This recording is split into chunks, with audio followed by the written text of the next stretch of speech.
नमस्कार, मैं हूं रंजीत झा। आखिरकार चुनाव आयोग अपने ही खेल में, अपने ही चक्रव्यूह में बुरा फंस गया है। खुद बैकफुट पर आते हुए वो कर गया जिसे ना करने की कसम सुप्रीम कोर्ट में खा ली थी। अब चुनाव आयोग के जो मुख्य चुनाव आयुक्त सीसी राजीव कुमार हैं या उनके सहयोगी चुनाव आयुक्त हैं, इन सब ने घुटने टेक दिए हैं उन धाकड़ वकीलों की दलीलों के आगे, जहां जस्टिस दत्ता ने इन धाकड़ वकीलों के दलीलों को दरकिनार कर दिया था। वही दलील लगता है चुनाव आयोग की नींदें उड़ा के रखे हुए था।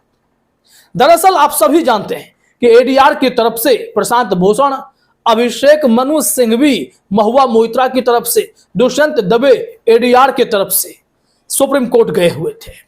उन लोगों ने कहा कि चुनाव आयोग जो है संपूर्ण डेटा अवेलेबल नहीं कर रहा है मतदान के बाद का।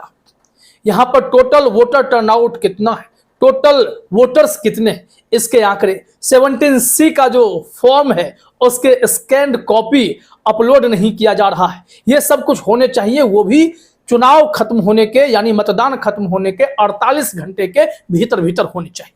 जस्टिस दीपांकर दत्ता ने तो चुनाव आयोग को इस मामले में राहत दे दी थी कि नहीं नहीं, गलत समय पर आप लोग आ गए, आपकी दलीलों को हम चुनाव के बाद देखेंगे। चुनाव आयोग जो कह रहा है वो 225 पन्ने के हलफनामे में जो कह रहा है वही बात सही है कि चुनाव आयोग को बदनाम करने की कोशिश की जा रही है। चुनाव आयोग पर भरोसा करना चाहिए। चुनाव आयोग यह डेटा कह रहा है कि वो नहीं दे पाएगा तो मान लीजिए कभी नहीं दे पाएगा। अंतिम चरणों में हम बदलाव बर्दाश्त नहीं करेंगे। यह जस्टिस दीपांकर दत्ता ने सुप्रीम कोर्ट में चुनाव आयोग के खिलाफ पहुंचे याचिकाकर्ताओं से कहा था।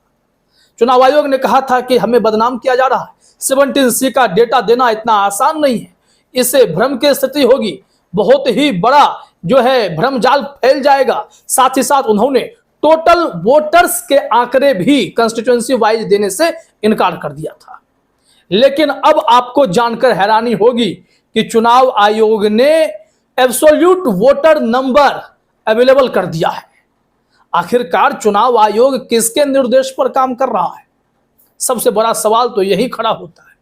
क्या धाकड़ वकीलों ने जो दलीलें दी इसका मतलब है वह सब कुछ पॉसिबल था तभी उनकी याचिका पड़ी, जिसे सुप्रीम कोर्ट खारिज कर रहा था, जिसे चुनाव आयोग अपने हलफनामे से खारिज कर रहा था?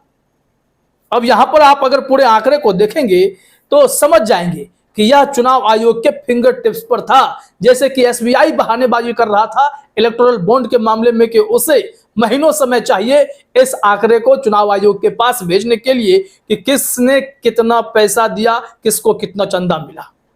अब चुनाव आयोग यही बहानेबाजी किया तो सुप्रीम कोर्ट ने हां में हां मिला दिया। लेकिन फिर चुनाव आयोग ने कैसे एब्सोल्यूट वोटर नंबर अवेलेबल कर दिया है? अब इसका जवाब कौन देगा?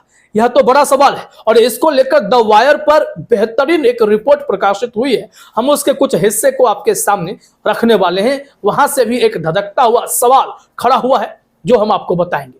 लेकिन पहले जरा यह देख लीजिए, ये ईसीआई का डेटा अपने स्क्रीन पर हमारे पास वो पीडीएफ कॉपी है और ये हम पीडीएफ कॉपी आपको दिखा रहे हैं। यहां आप देख सकते हैं इलेक्शन कमीशन ऑफ इंडिया, यहां साफ लिखा हुआ प्रेस नोट है, EC releases absolute number of voters for all completed phases, reiterates that nobody can change data of votes polled shared on poll day with polling agents of all candidates through form 17C.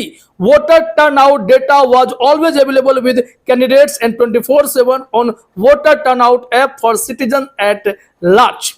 अब यहां पर इन्होंने पूरे आंकड़े दिखा दिए हैं। आप देख सकते हैं ये सब आंकड़ा है जो हमारे पास भी अब उपलब्ध है। ये आंकड़े देने में चुनाव आयोग को दिक्कत हो रही थी, लेकिन फिर क्या हुआ? कैसा चमत्कार?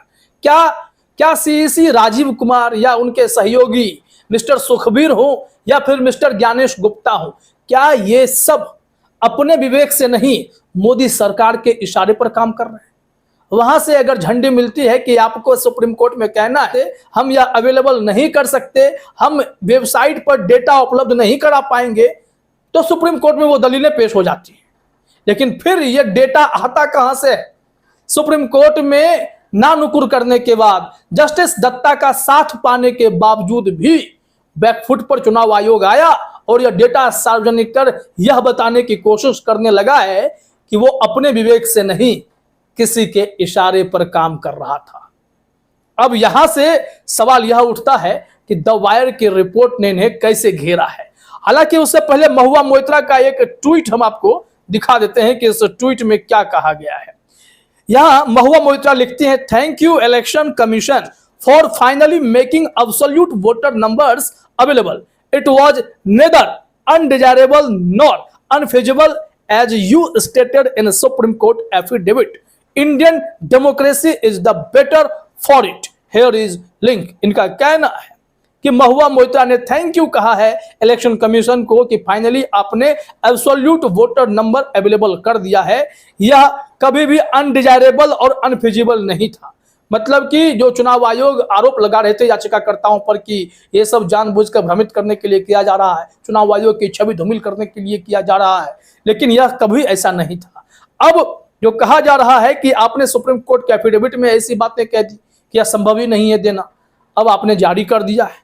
इंडियन डेमोक्रेसी जो है, भारतीय लोकतंत्र, इसके लिए बहुत बेहतरीन है। और फिर महुआ मोइत्रा का यह जवाब कहीं ना कहीं चुनाव आयोग को चुभ भी रहा होगा कि पिछली रोटी आप खाते हैं क्या? आपने अपने विवेक का इस्तेमाल करना बंद कर दिया है क्या? यह सवाल उनसे पूछा जाएगा।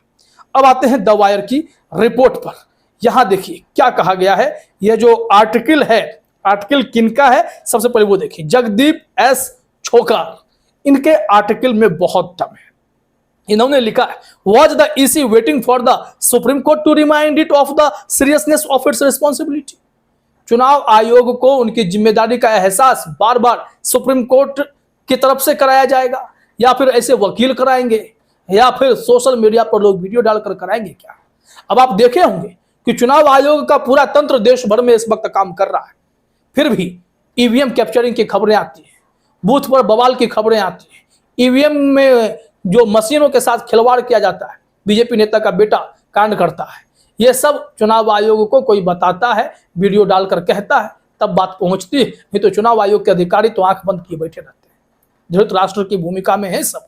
अब रिपोर्ट इसी पर है कि चुनाव आयोग ने क्यों कहा सुप्रीम कोर्ट में कि हम ऐसा नहीं कर सकते, डेटा सार्वजनिक नहीं कर सकते, और उसके कुछ घंटे के बाद, मतलब 1 से 2 दिन के बाद डेटा अपलोड कर दिया जाता है। यहाँ देखिए, द वायर ने उस प्रेस नोट में जिसमें पूरे डेटा अवेलेबल कराए गए हैं, उसके प्रमुख हिस्से को बताते हुए लिखा है।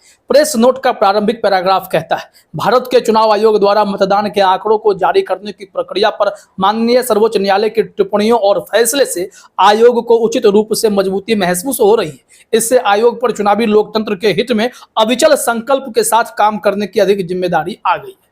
इस बात का एहसास, आपको जिम्मेदारियों का एहसास सुप्रीम कोर्ट से कराया जाएगा। आप एक स्वायत्त संस्था नहीं, आप एक संवैधानिक संस्था नहीं है क्या? आपकी जिम्मेदारी तो बनती है कि आप आगे बढ़कर अपने लोकतंत्र को मजबूत करने के लिए, जनता को भरोसा में रखने के लिए सच को सामने रखें। फिर भी देरी।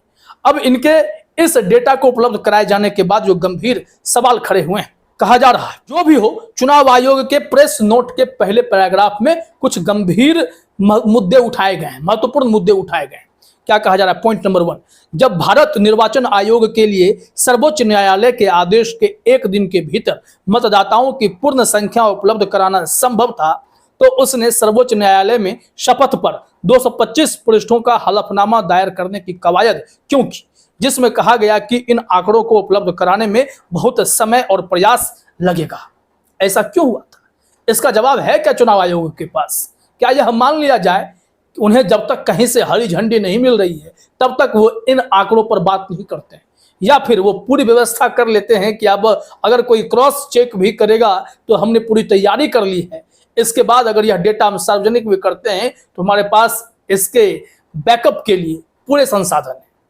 यहाँ आगे देखिए, पॉइंट नंबर 2 में कहा गया है, ईसीआई का वास्तव में क्या मतलब है, जब वो अपने प्रेस नोट के शुरुआती पैराग्राफ में कहता है कि सुप्रीम कोर्ट का आदेश चुनावी लोकतंत्र के उद्देश्य को अविचलित संकल्प के साथ पूरा करने की आयोग की जिम्मेदारी को और बढ़ाता है।